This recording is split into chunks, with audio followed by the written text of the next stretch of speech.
In the mid-2010s, Joe Rogan was the face of podcasting, and he arguably still is today. But what people tend to forget is that by trade, Rogan is a comedian first. Through his meteoric rise in comedy, Rogan has brought some of his personal friends up with him, and some of them might just be the most unfunny comedians ever to get famous. What the f*** is Mexican cookie? What are you talking about?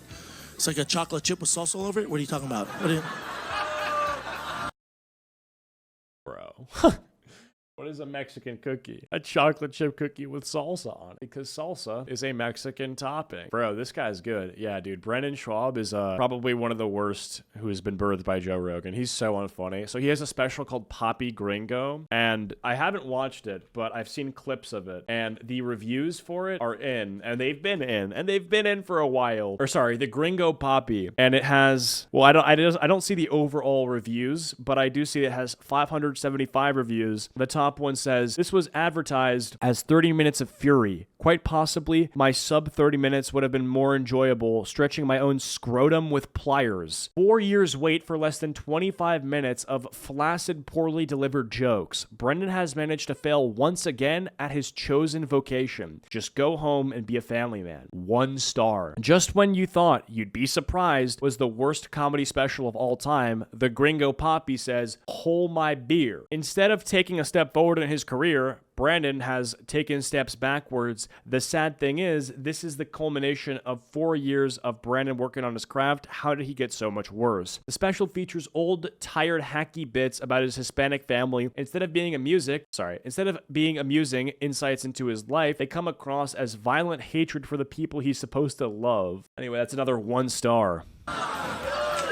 Comedians and citizens like us both claim he has done irreparable damage to stand-up comedy. There's only 1,000 real comedians out there. Thank them. There's maybe 1,000 comedians on Earth worth of fuck. I think even 1,000. No, I don't. 500. There's more neurosurgeons than there are stand-ups. Is that true? That can't be true. Guarantee it's true. By giving a massive platform to these guys, Rogan turned them into household... He guarantees it's true. I don't know. I like Shane Gillis. I think he is funny, and he is one of the people that is a Joe Rogan orbiter who's actually, like, killing it. I think he's hilarious. Comic names. And much like Rogan himself, these guys aren't really known for their stand-up, but known for their podcasts. Listen, for me as a fan, I'd love to see you fight John Africa in France. Who the hell is John Africa? Originally, these guys were confined to the Rogan bubble. They'd go on his podcast, have memorable moments, and boost their careers, but one day, Rogan left Los Angeles, moving to Austin, Texas. Think of this as the revelations of the Joe Rogan OG comedy sphere. When Rogan moved to Texas, all these guys left his orbit somewhat, as almost all of them have stayed in Los Angeles, meaning they were without their safety net. Some of these guys are still close with Rogan, while others are so bad that Rogan has actively tried to distance himself from them in recent years. Really? Like, Brendan's my boy, but he needs a handler. He needs someone like me around him all the time. What are you gonna do? No. Here's why. Yeah. And he'll go, yeah, you're right. So let's talk about everyone in the Rogan-verse and how almost all of their careers have taken a nosedive after they left. This is the collapse of the Rogan-verse. It's crazy how so many people fight tooth and nail to get a slot at some dog shit comedy club, some like terrible open mic, and they get no laughs, they bomb, and they still get up and try it again. They refine their craft, they sharpen their sword, they get this edge that they need to get more laughs in the future, right? Literally living out of a shoebox. They have no rent, they have no money. All of the money they've saved for rent comes from tips from people that are fucking drunk, and then they'll regret tipping in the first place. And they are actually funnier than Brendan Schwab. Schwab. How do I say his name? Brandon Schwab? Brendan Schwab? Brandon? I have no idea. He's unfunny. His name is not even worth memorizing. Now, with that being said, it's crazy what Joe Rogan just described, that he needs to be babied and needs to be told what he can and should do and not do as like a fully grown adult. Now, I get asking for advice from the homies, but the way that Joe Rogan described it, and he gets nothing out of flaming him, is essentially that he's disabled, bro. We'll also talk a bit about Joe and how he's changed, for better or for worse. I've also made individual videos on some of these people, so if you're interested in seeing... Yeah, these three. So you got Tom Segura, Bert Kreischer. Dude, Bert Kreischer is like so bad, dude. I've watched. He's unlike Brandon Schwab. I've actually seen some of Bert Kreischer's comedy. It is so bad, dude. He like gets on stage and he's like, dude, I was like in the Russian mafia, and like for some reason his shirt's off when he's telling the story because like he's like fat, and so we're supposed to, I guess, laugh at him for his inability to make informed diet choices, or the fact that he's like afraid of walking on a treadmill or something. It's like, oh, I'm fat and I'm telling a story, and so the stories should be enhanced with my gut showing, with my belly button sticking out at you guys. I don't know. And it's just, he's not a great storyteller. He's not that funny. He's not special as a comedian. Like, a lot of people have something that makes them stand out or makes them different. He doesn't really have that, in my opinion, and it's just bad. More of them, they'll all be linked below. So let's start off with my personal least favorite comedian ever, Bert Kreischer. I'm supposed to destroy it. You get it in my hand. You're making me.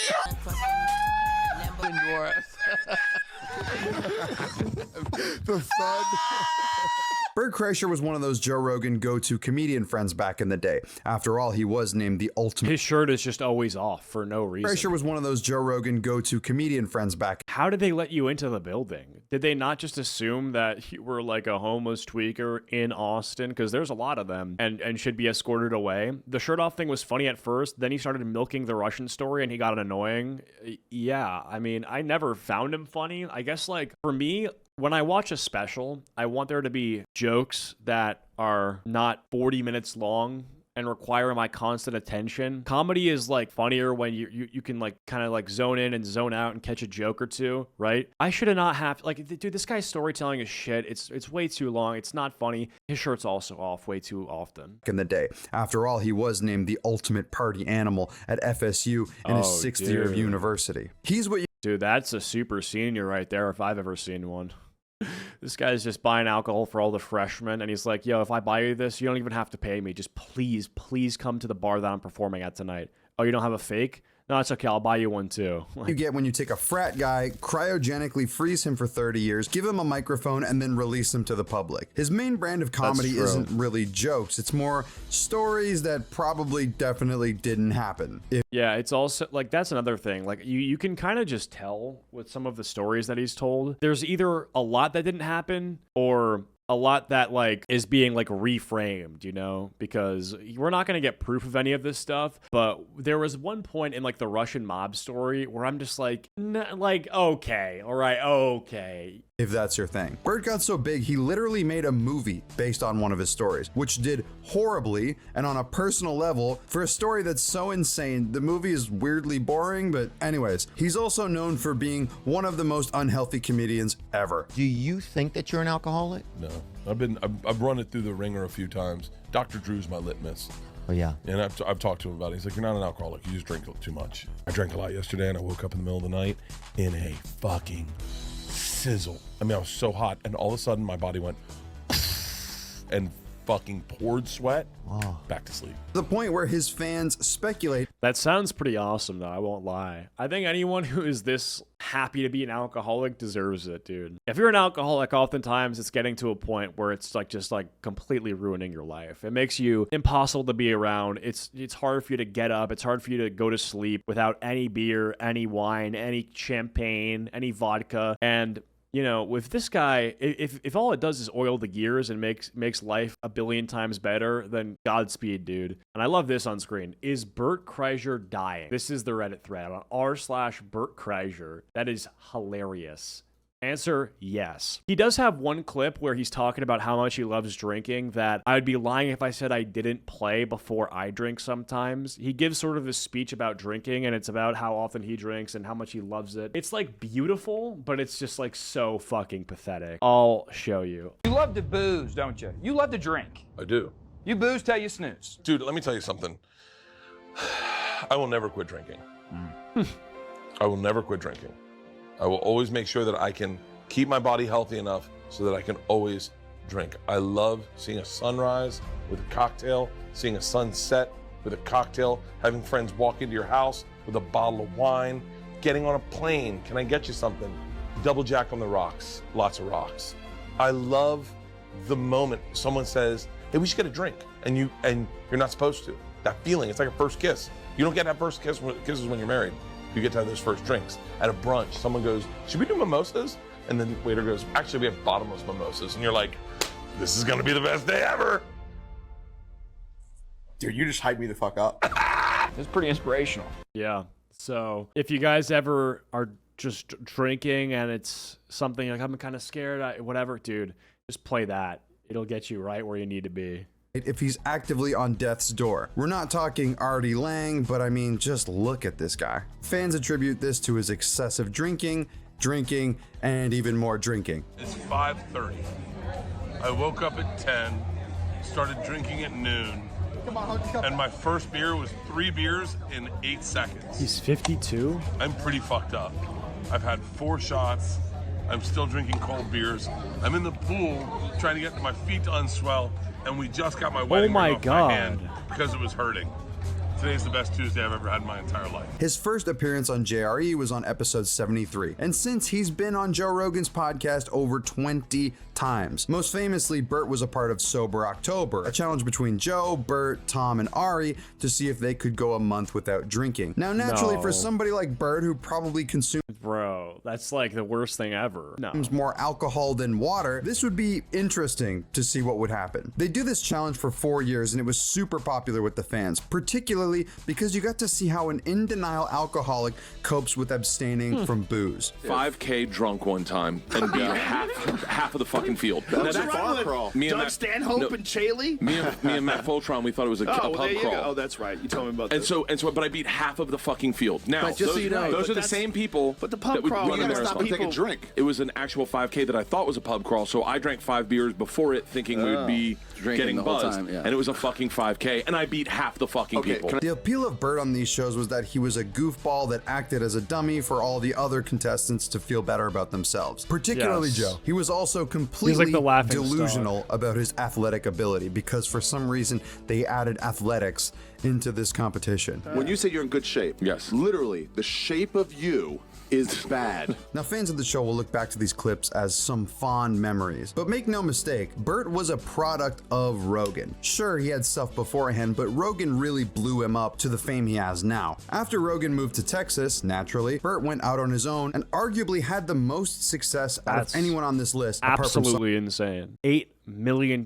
from just bullshitting, dude. There's something about that is so American. Just like being a con artist, but not in like a 2008 housing crisis mortgage con artist where you're selling people shitty subprime mortgages and packaging them as like amazing mortgages. That's like white collar bullshitting. There's something about just like being a fat retard and getting up on stage and monetizing you standing there and then just piecing together some bullshit, and then people are just buying tickets to watch this. There's something just so American about from nothing, you know, not having the intelligence, the wit, the skill to produce anything that people will actually use, but just to get people to watch you bullshit. I think that's amazing. And that's kind of what I'm doing right now, to be honest, right? But am I complaining? Am I complaining? I said, this is beautiful. This is American. This is what it's all about. And what did he do with this $8 million?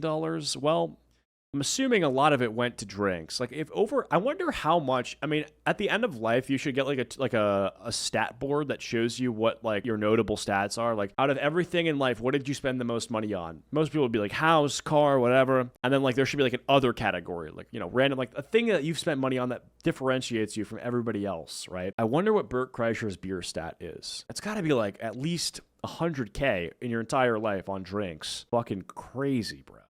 Someone we're going to mention later. He had multiple successful podcasts, was selling out arenas, and even had his own fucking movie. But with this success, people got to see who Bert really was. It's so funny. A comic's brain is so different than a pedestrian's brain.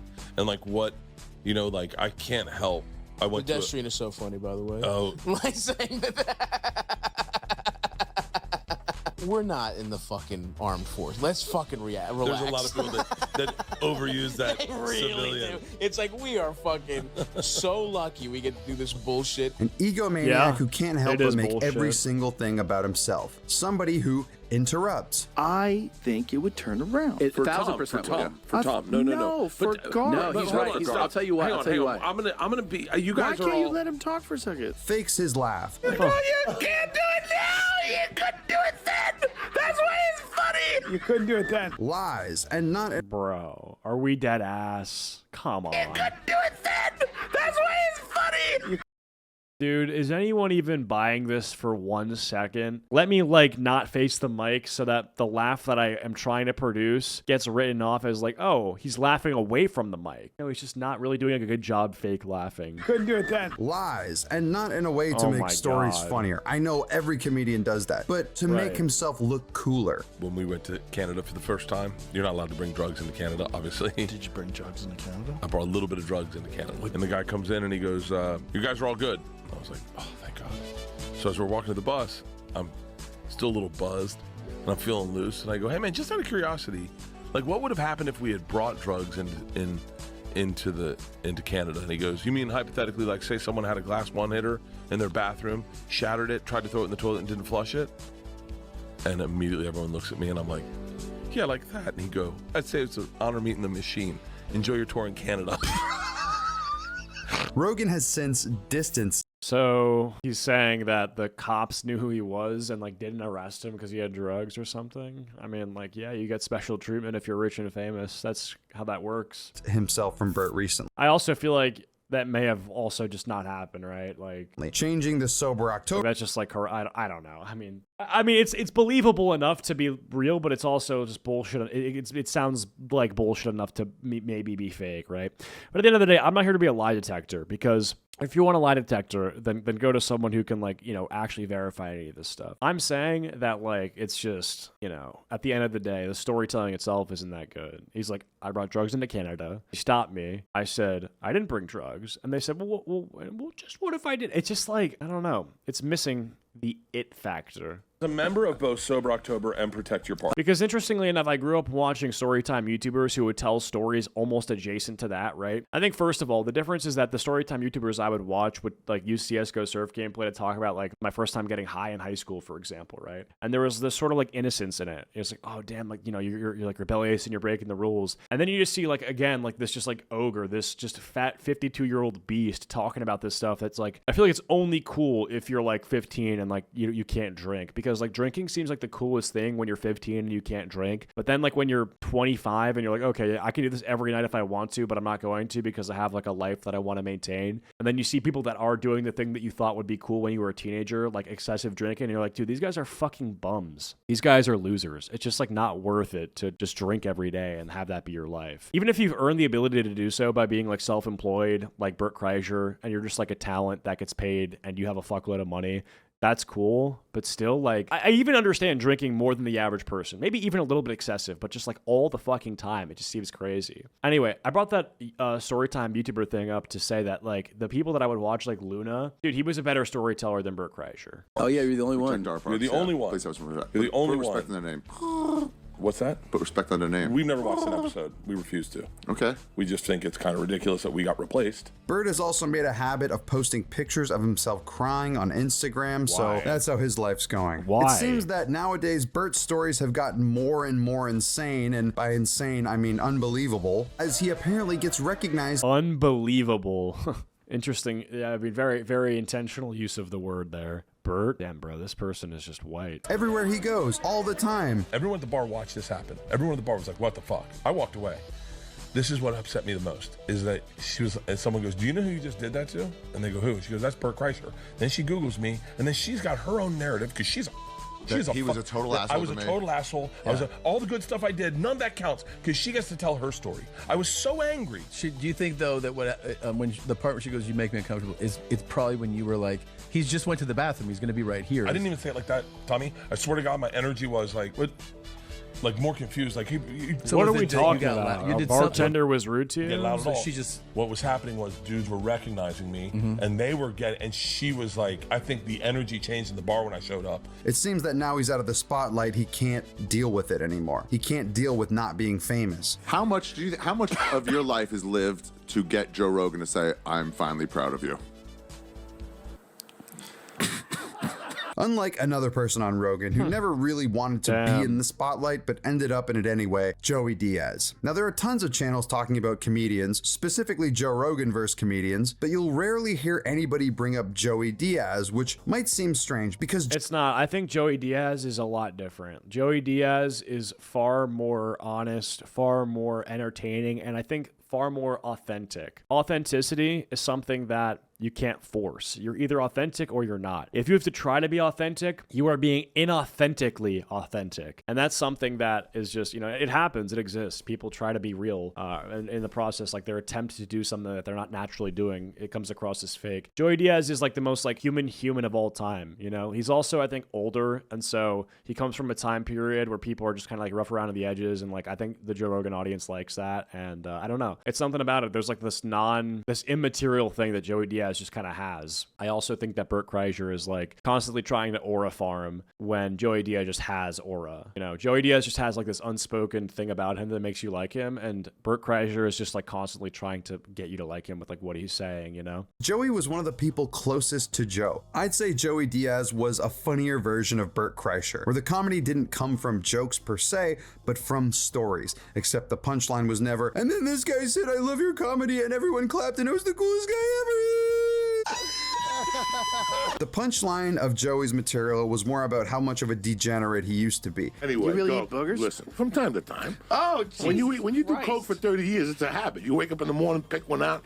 It's like a Well, why fucking would candy you- cane with coke on it. You see, Joey was born in Cuba under Castro, grew up poor in New York City, is a former coke addict and felon. While in prison, he learned how to do stand-up to pass the time. After getting out of the can, he'd get clean and focus on stand-up full time, where he'd end up doing some big clubs, being cast in movies, You want to get to him, you got to go through me. and most importantly, working with Joe Rogan. Joey, much like everyone else on this list, was a frequent guest on JRE, except instead of annoying the audience, he'd make them laugh. A huge reason why Joe and Joey got along so well was because weed was a massive part of their persona. They had plenty of conversations on the podcast that are some of my most memorable moments in JRE history, where they're either baked out of their minds or talking about getting baked out of their minds. We just kept smoking. We just fucking smoked. It didn't do shit to me. What? You got to break out the yay weed when I come up here, dog. What are you give me talking that about? Brian, that weed we just smoked. Don't do shit to me. If you make me drive 40 minutes up here, you got to get me stoned, bro. That Susquehanna weed, I've been telling you about that Susquehanna? shit. Yeah, you brought that shit to the ice house, too. That shit don't do nothing to you. Joey even used to do a What does that Periscope live mean? stream. Remember Periscope? What about Theo Vaughn? Again, he has that same thing that Joey Diaz has. I think Theo Vaughn, though, is like an S-tier storyteller. I think he's also very authentic, very real, very relatable, and he's very linguistically elevated. The way that he uses words, he does so in a way that I didn't even know words could be used. Like, he'll find a word to substitute a word that means the same thing, but the substitute that he uses just brings a different, like, flavor to the sentence that is just like, holy shit, like, wow, that's creative. Like, he was, or even, like, besides that, that's like a micro thing. That's a technical, specific thing. But there's also, I mean, his stories are just funnier. He's very witty. This is all glazed. We're glazing tonight. He's also, I mean, some of his clips are just fucking, like, laugh out loud funny. And this is just someone on a podcast. Bro, his clip where he's talking about, like, the skin on your nuts and how he wants, like, slippers made out of ball sack skin. I could sit here for 30 minutes and talk about funniest Theo Vaughn clips, right? Where he'd smoke weed on live stream and give morning motivation. While in the orbit of Rogan, Joey created a podcast called The Church of What's Happening I love how the background music, too, for those of you who hear it, is the Sopranos theme song. Now, which was like any other podcast, I'd say, except with Joey, there was this feeling of authenticity. A guy who didn't let the fame go to his head, who just wanted to be a normal dude doing stand-up comedy. That's what made his podcast so appealing. Yo soy hijo la santísima caridad del cobre y te estoy diciendo que le tiene que meter leña. Yo te estoy diciendo que le tiene que meter galletazo. Like, he'd start the podcast and just play random music to get the audience hyped up. He'd even hire a producer to help him run the show, Lee Syed. Now, calling this man a producer is doing him a bit of a disservice. He's more of a guinea pig, because Joey would give him superhuman doses of weed edibles. Look at him. Look at him. The Joey Diaz co-star in The Church of What's Happening Now is completely asleep at the wheel. He's on the show and his eyes are almost totally closed. He's barely a slit. Look at him. Look at him. Yeah, he can't take it no more. He's He can't so take it no more. high. On the show, it was pretty normal for Joey and Lee to eat weed while recording. The average Dude, I don't know how you, like, I was gonna say you guys, but I don't know how people are, like, eat edibles, bro. That's crazy. How do you do that? How do people just, like, edibles are crazy. dose for a weed edible is usually around 5 milligrams to 10 milligrams of cannabis. Anything over 25 is considered a heavy dose. And I had a roommate who was doing 50 milligrams every night. And it was like, I just would hear things from this person. They made no sense. I would hear sentences that had nothing to do with anything. They would just fly out. Like this guy would go from like a show he would watch as a kid to his, like the way his father would come home late from the bar. It was strange, like anything tolerance. I don't know. Bro, this guy would just smoke so much weed. He would eat weed. It was insane. And I gotta say, bro, there was I became so fascinated with my roommate and how he was able to just like eat this much, and you know the shit that he was saying. I became fascinated with him, and so I did some research into like drug YouTube, and I found this guy named Goblin. And the Goblin, he did like story times just like the guy who I told you about before, Luna, except all his stories are about drugs. And I would like listen to some of this guy's stories and I'm like, Jesus Christ. And then I put my roommate onto this guy's stories. And then every time my roommate would smoke or do anything weed related, he would listen to the Goblin. And he would do it every fucking night. And I eventually got tired of hearing this guy's voice. But I did a good thing, I think. To 10 milligrams of cannabis. Anything over 25 is considered a heavy dose. But Joey's not an average guy. He'd take Stars of Death, which had so much THC in them, they're illegal now. But just in case you want to see the Christ. devil, then we got the 200 milligram stars. Like 3 of these, you become a Nazi right off the fucking. Remember, 25 milligrams is considered heavy. These had 200 milligrams of THC. He would eat them like they're Starburst. The most I've heard him claim was 10, so 2,000 milligrams of THC, aka weed. But Joey wouldn't just take these alone. So let's do some division here. So if 25 is a heavy dose, he did 80 times a heavy dose. Yeah, that's just like, I feel like it's probably safer for you to just do like mushrooms at this point. He'd give them to his producer. How do you even feel after doing something like that? That's so unsafe. I just You know, the guy whose job is to run the show, who had only tried weed a few times before working for Joey. You can imagine how this went. Dragging your kid down the dark cave. What's up, Yeah, Nick? that's fucked up. What's going on, buddy? You all right over there? You all right over there? You want to go outside and get some air? Oh, okay. Get you back on the branch. Lee is fucked up for you people who are not watching this Dude, live. I remember one time we Now, after Rogan left Los Angeles, Joey Diaz up and left too, as he claims he was never really an LA guy. He moved to New Jersey, where he'd start a new podcast called Uncle Joey's Joint. Lee would guest star on this show, but wasn't associated officially with it until very recently. Joey brought back the Church of What's Happening Now with Leon full-time, to the joy of the fans. This is an interesting video, right? Because Bert Kreischer is obviously a problem with the Joe Rogan sphere, right? And then you look over here, Joey Diaz, I think, is like, all the collaborations have been great. Brendan Schaub, ooh, not so good. I don't know who Brian Callen is, but we'll see. Chris D'Elia, well, he got allegations. Tom Segura, he's been like mid in my opinion, not like bad, not like good. Theo Vaughn, S tier. Let's take a peek. It seems the fans like Lee more than any celebrity guest Joey's brought on. I'd say Joey's one of the few to come out of the Roganverse in a pretty good state. Sure, he isn't doing the numbers like he used to, but that happens to literally anyone who does stuff online for an extended period of time. He lives a simpler, out of the spotlight life. But that's the weird thing. People don't really remember Joey as much as they do the other people. But there is somebody in the Roganverse who is never forgotten for all the wrong reasons. If aliens are real, why don't they just land on the White House lawn? Oh, well, when you go fishing, do you check in with the president of the lake?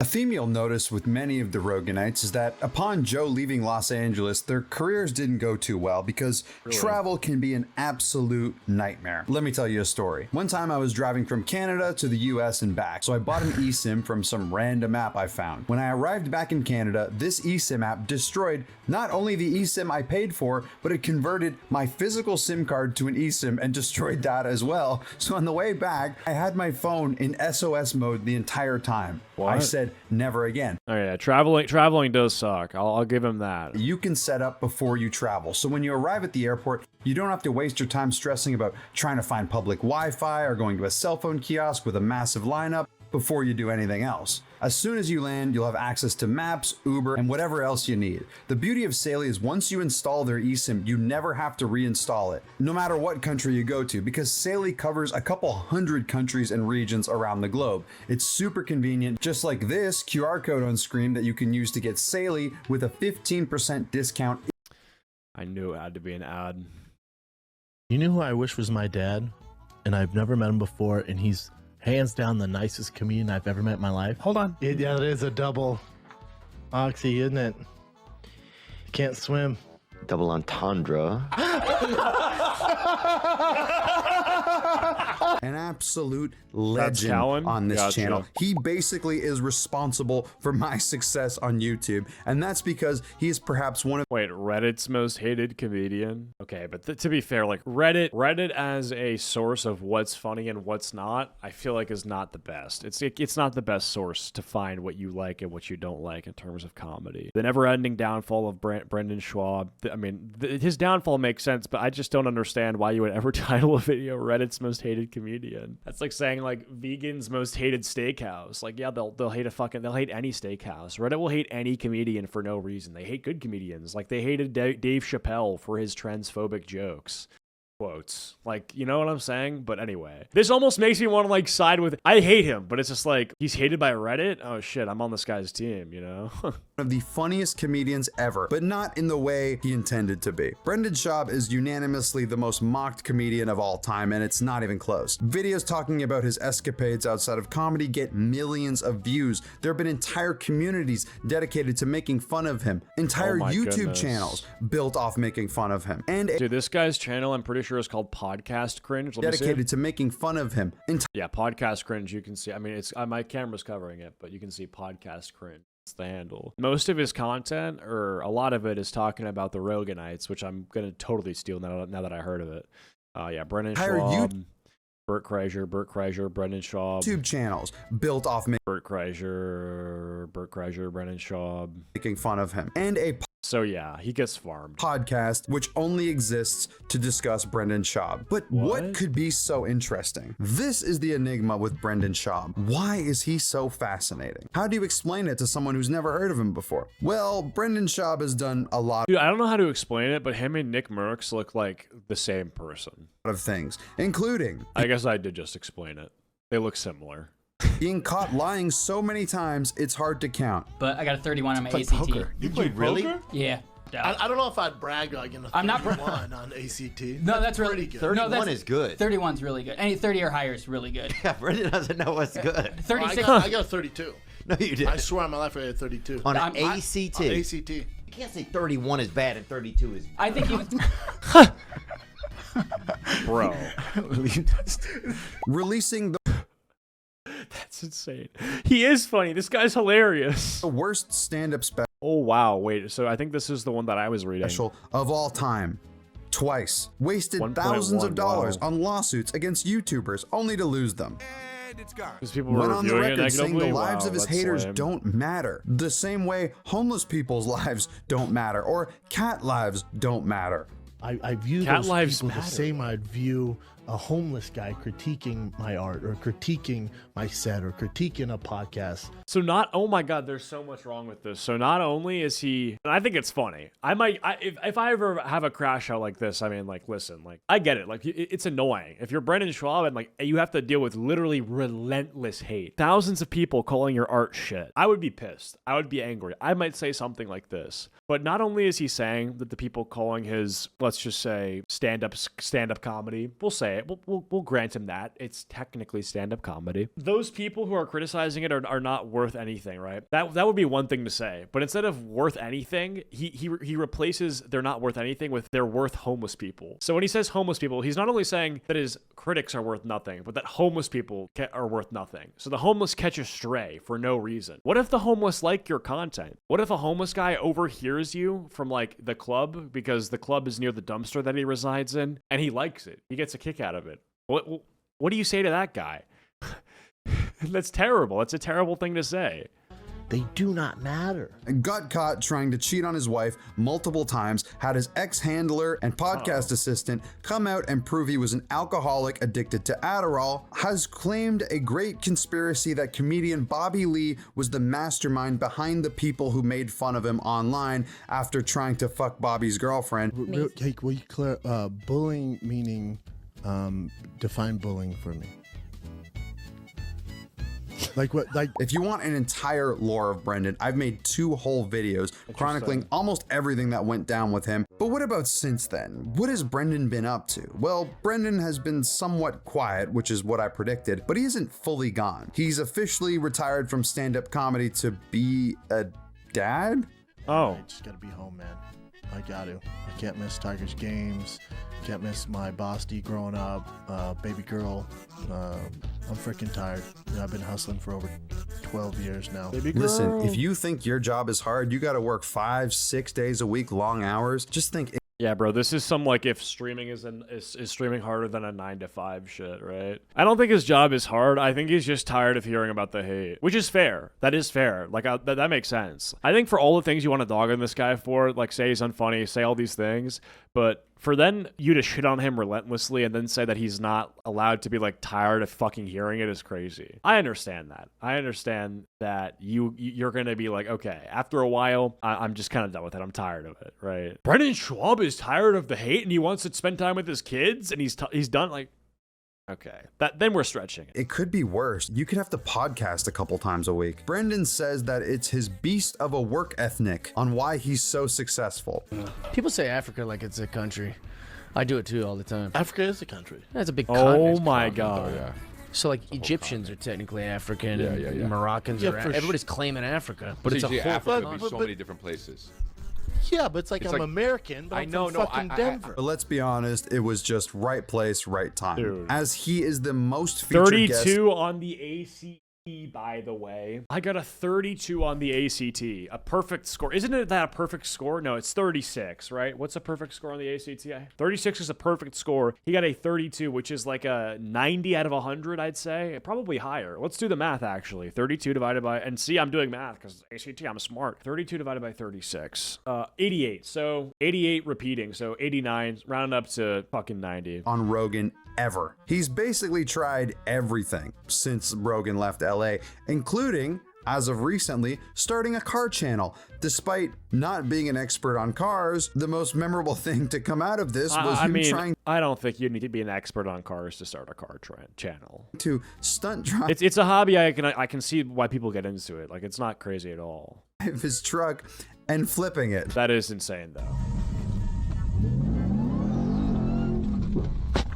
Oh, fuck. Emergency call to the SOS service provided by the manufacturer. To cancel, press the SOS or cancel button. As of late, his podcast, The Fighter... Dude, what happened? Press the SOS. Well, I just watched what happened. That's just like... Why? Don't do that. Or cancel button. As of late, his podcast, The Fighter and the Kid, has not been doing too well, but to be fair, it hasn't been doing well for years. Now, someone familiar with YouTube Let's see something. He's still making money. payouts might look at these numbers and say, well, it doesn't look too bad, but... Yeah, because they're very long. In reality, Brendan isn't exactly the best with money. This money would do good for a solo... And they're all sponsors, right? ...channel with maybe 1 or 2 employees. Brendan has to pay his 3 co-hosts for 2 different podcasts, as well as all the employees he has for some reason. You can reach Antarctica by foot, I don't so that's think the this thing. is walking distance. You can reach Antarctica by foot. You can reach Antarctica by foot. It's good to see that he's in good company. He also has to pay for an entire studio in one of the most That is the ugliest hat I've ever seen in my life. expensive locations. But it is kind of drip, though. I'm not going to lie. I don't know when if this was recorded in like 2017, I would probably have dapped this guy up and said good shit. In the entire country. Dude, the Supreme, I won't lie, Supreme had a generational. It's a good hat. It's a good hat. I take it back. Has to pay off his $4 million home and has to keep Let me see. expensive locations in the entire country. Has to pay off his... I mean, I don't know why we just doxed him, but I'm hoping and assuming this information is public. It's a fucking cool ass house, bro. I won't lie. $4 million home and has to keep up his lifestyle of fast cars, luxury clothes, and Adderall. But this luxury LA Calabasas lifestyle might be coming to an end soon. Recently, his main business partner and co-host, Bryan Callen, has dropped some hints that he might be leaving Brendan in The Fighter and the Kid. The biggest of these is Bryan moving to Austin, Texas, attempting to relive the glory days of Joe Rogan, where both him and Brendan were thriving. But this wasn't really pitched as, we're both gonna go. It was more, I have to move for work. And every time they start talking about the future of the podcast, Bryan is visibly uncomfortable. Mutual friend of ours apparently talked the other day. Talked to him today and he goes, man, yeah, I talked to Bryan, so I mean, how long you guys think you do Fighting the Kid? Like, what? He goes, yeah, clearly you guys don't like doing it. He goes, really? I go, yeah. He goes, oh, I just figured the vibe, like after talking to Bryan, talking to you, I went, oh, you're so off, dude. And it's going. Isn't that weird, though? It's going to go strong. Yeah, isn't that weird? Yeah. I was like, oh, you're so off. People get different ideas. Yeah. Weird, right? I'm Weird curious to takeaway. see who it is. Yeah, you'll know. Now, Brendan wasn't invited to Texas, as many suspect Callen was, but he wasn't invited to Texas. Oof. Just going because Bryan is going, despite Rogan telling him to hold down the fort in LA. Brendan's also listed his house for sale at a reduced price, so needless to say, things aren't going great in the Boppaverse. It drives me nuts. But that can't really be said for his co-host and what used to be the biggest punching bag in the Fighter and the Kid universe, other than Brendan, Bryan Callen. Now, I'm not sure what's worse, being Brendan Schaub or being the guy who has to depend. So I've only seen one clip of this guy, because I know I've seen him before. I didn't know who this was. And he was giving some like diet advice. He had said something about if you eat this, there's some benefit. And I assume that's maybe how he met Rogan. I don't know. I mean, that can't be though, because if he's here as a comedian, then that is probably what his claim to fame is. But he was giving some sort of like spiel about, I think it was something seed oils related, and I probably fucked with it, to be honest. A lot of this bro science stuff when it comes to health and wellness, I do kind of bite. I bite so much that I actually installed an app called Seed Oil Scout to know which restaurants are using seed oils. And then eventually I like, well, what's the point of the app if it's just going to say every fucking restaurant? So I uninstalled it, canceled my subscription. I was like, well, okay, I'm fucked. I just have to cook my own food. What a stupid app. Seed Oil Scout will help you find the restaurants that don't use seed oils.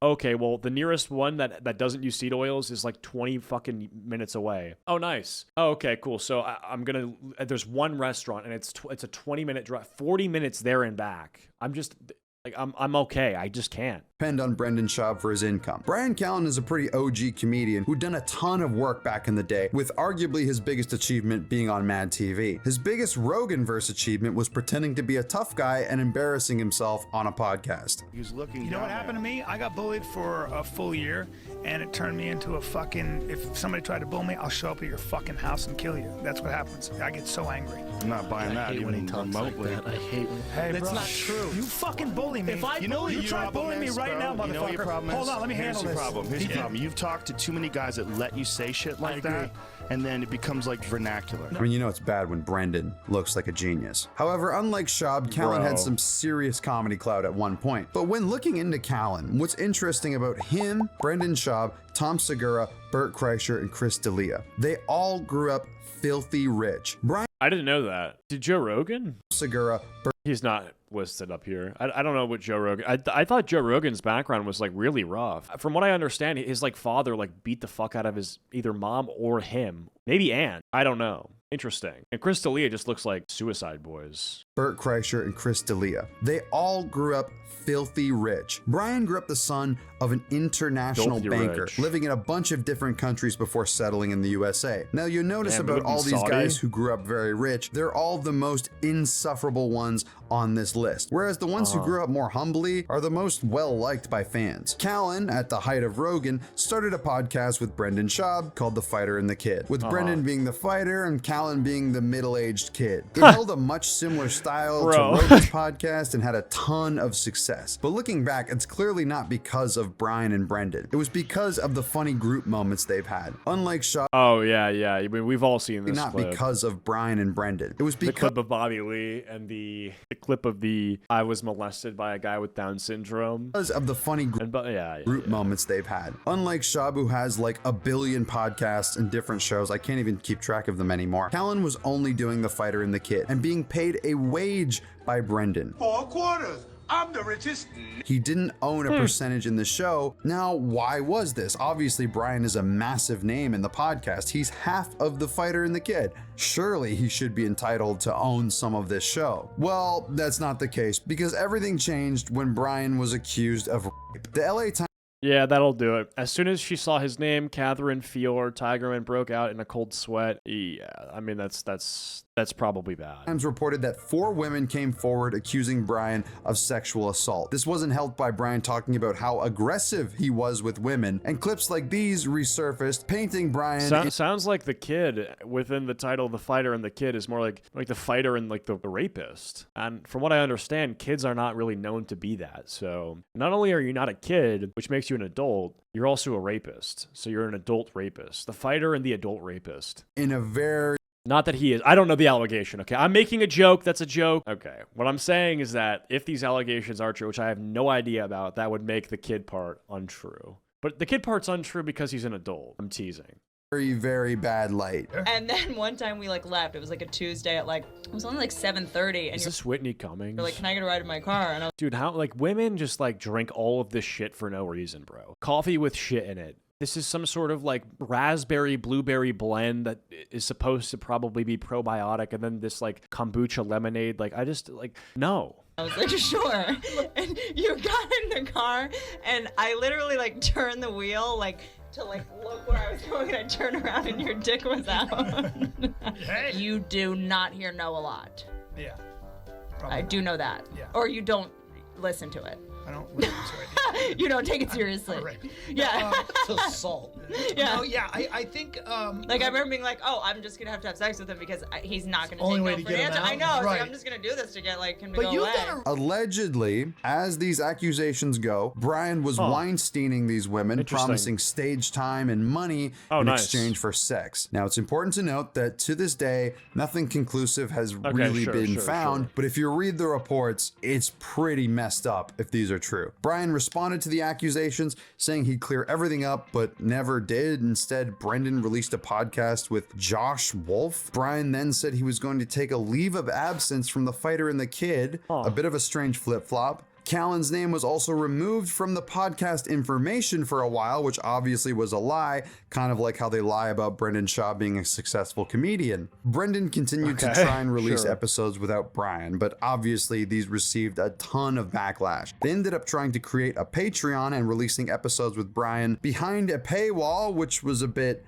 odd. Yeah, what's the point of that? I understand it from a monetary perspective. If people are so curious as to what's happening, they might pay to have their questions answered. So that makes sense. If you're trying to capitalize off of the confusion from the public as to why one of your co-hosts is gone, especially amidst all of these accusations, then I guess I understand. If you really want to know, then slide me a $5 bill. Like, that's just, I mean, that's insane, but I get it. I mean, if you just want the bread that bad, then sure, I mean, by any means necessary. But in terms of like what is this actually? Because first of all, I mean, people will leak this, right? So then people will get the answers that they want anyway. And also, it's just like you're double lifing your own podcast. So there's like one version of your podcast where it's just Brennan Schaub and he's doing a one-man show. And then there's just another version where it has the co-host, but you have to pay. It just seems so awkward. How does this work? What? Why not just bring Brian back on normally if that was the Yeah, well, I mean, I assume for money. case? Well, it's because Cast Media, the company that was responsible for The Fighter and the Kid, and is a known scam company nowadays, claimed that they had no association with Brian Callen,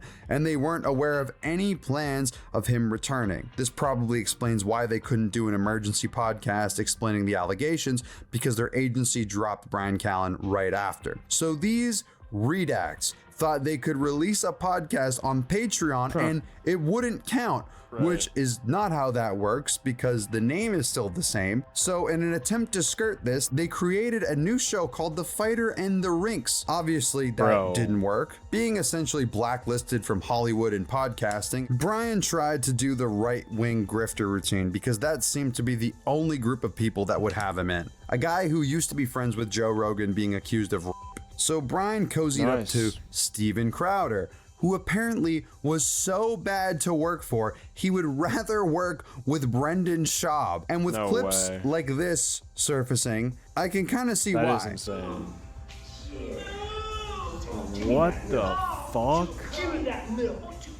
Nowadays, Callen seems to be distanced from the accusations. They haven't been disproven, but he isn't so directly associated with them. Even if he tried to sue one of the accusers and her husband, which he lost, so take with that what you will. He's even gotten the good graces of some ex-fans after doing podcasts with people like Matan, where after being made fun of to his face, he took it surprisingly well. From desperately hanging on to Schaub to arguably being able to do better without him is kind of crazy. Brian was accused of and literally has more career prospects than Schaub. Wild. Brian's been having some success. Bro, I mean, look, if you're good, I mean, look at Kanye, right? Like, Kanye has done all this crazy shit, and he's still getting more streams than, like, Lil Baby. And this just all has to do with the fact that the music's better, the product is better. If the product is better, then it's just, it will succeed. That's what, I mean, this is kind of how it works, right? I mean, you can be so comedically talented and gifted that you can just joke your way out of accusations, which is crazy.